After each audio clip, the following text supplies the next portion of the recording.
भारतीय पर्वों में दीपावली सबसे प्रमुख माना जाता है। यह पर्व युगों युगों से मनाया जा रहा है। दीपावली पर्व को लेकर इसका पौराणिक महत्व हमें दिवाली की कथाओं में मिलता है। दीपावली की कथाएं इस प्रकार से है। सतयुग की कथा। सर्वप्रथम तो यह दीपावली सतयुग में ही मनाई गई, जब देवता और दानवों ने मिलकर समुद्र मंथन किया। तो इस महाअभियान से ही ऐरावत, चंद्रमा, उज्जैश्रवा, परिजात, वारुणी, रंभा आदि 14 रत्नों के साथ हलाहल विष भी निकला और अमृत घट लिए धनवंतरी भी प्रकट हुए। इसी से तो स्वास्थ्य के आदिदेव धनवंतरी की जयंती से दीपोत्सव का महापर्व आरंभ होता है। कार्तिक कृष्ण त्रयोदशी अर्थात धनतेरस को तत्पश्चात इसी महामंथन से देवी महालक्ष्मी जन्मी और सारे देवताओं द्वारा उनके स्वागत में प्रथम दीपावली मनाई गई। त्रेता युग की कथा। त्रेता युग भगवान श्री राम के नाम से अधिक पहचाना जाता है। महाबलशाली राक्षस चंद्र रावण को पराजित कर 14 वर्ष वनवास में बिताकर राम अयोध्या आगमन पर सारी नगरी दीप मालिकाओं से सजाई गई और यह पर्व अंधकार पर प्रकाश की विजय का प्रतीक दीप पर्व बन गया। दूसरा, द्वापर युग की कथा। द्वापर युग श्री कृष्ण का लीला युग रहा और दीपावली में दो महत्वपूर्ण आयाम जुड़ गए। पहली घटना कृष्ण के बचपन की है। चंद्र पूजा का विरोध कर गोवर्धन पूजा का क्रांतिकारी निर्णय क्रियान्वित कर कृष्ण ने स्थानीय प्राकृतिक संपदा के प्रति सामाजिक चेतना का शंखनाद किया और गोवर्धन पूजा के रूप में अन्नकूट की परंपरा बनी। कूट का अर्थ है पहाड़। अन्नकूट अर्थात भोज्य पदार्थों का पहाड़ जैसा ढेर अर्थात उनकी प्रचुरता से उपलब्धता। वैसे भी कृष्ण बलराम कृषि के देवता हैं।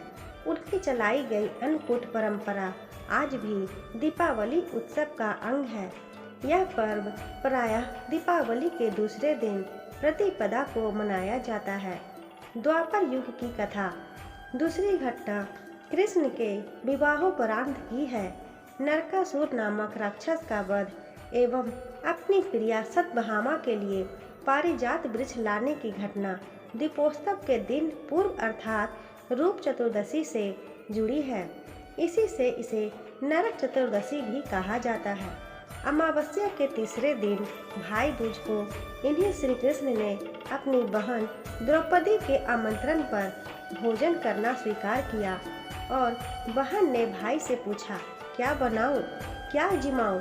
तो जानते हो, श्री कृष्ण ने मुस्कुराकर कहा, बहन, कल ही अन्नकूट में ढेरों पकवान खा खाकर पेट भारी हो चला है, इसलिए आज तो मैं खाऊंगा केवल खिचड़ी। हाँ, क्यों ना हो, सारे संसार के स्वामी ने यही तो संदेश दिया था कि तृप्ति भोजन से नहीं भावों से होती है। प्रेम पकवान से कहीं अधिक महत्वपूर्ण है। कलयुग की कथा। वर्तमान कलयुग दीपावली को स्वामी राम तीर्थ और स्वामी दयानंद के निर्माण के साथ भी जोड़ता है। भारतीय ज्ञान और मनीषा के दैदिकवान अमरदीपों के रूप में स्मरण कर इनके पूर्व त्रिशला नंदन महावीर ने भी तो इसी पर्व को चुना था अपनी आत्मज्योति के परम ज्योति से महामिलन के लिए, जिनकी दिव्य आभा आज भी संसार को आलोकित किए हुए है। प्रेम, अहिंसा और संयम के अद्भुत प्रतिमान के रूप में दीपावली का पौराणिक महत्व। दीपोत्सव का वर्णन प्राचीन ग्रंथों में मिलता है। दीपावली से जुड़े कई ऐसे तथ्य हैं जो इतिहास के पन्नों में अपना विशेष स्थान बना चुके हैं। अतः इस पर्व का अपना ऐतिहासिक महत्व भी है।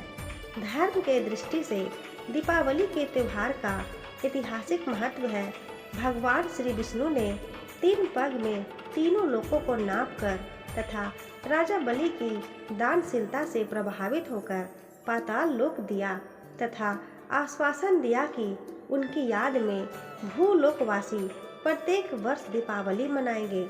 त्रेता युग में भगवान राम जब रावण को हराकर अयोध्या लौटे, तब उनके आगमन पर दीप जलाकर उनके स्वागत में खुशियां मनाई गई। जैन धर्म के 24वें तीर्थकर महावीर स्वामी ने भी दीपावली के दिन ही बिहार के पावापुरी में अपना शरीर त्याग दिया। दीपावली के दिन ही अमृतसर के स्वर्ण मंदिर का निर्माण भी शुरू हुआ था। देवी महाकाली ने जब राक्षसों का वध करने के लिए रौद्र रूप धारण किया और राक्षसों के वध के बाद भी उनका क्रोध शांत नहीं हुआ, तो भोलेनाथ स्वयं उनके चरणों में लेट गए और शिव जी के शरीर स्पर्श मात्र से ही देवी महाकाली का क्रोध समाप्त हो गया। अतः इसी की याद में उनके शांत रूप लक्ष्मी की पूजा की शुरुआत हुई। इसलिए दीपावली की रात महाकाली के रौद्र रूप काली की भी पूजा का विधान है। दोस्तों, आशा करती हूँ आपको ये कहानी पसंद आई होगी। कहानी पसंद आई हो तो वीडियो को लाइक करें, अपने दोस्तों के साथ शेयर करें।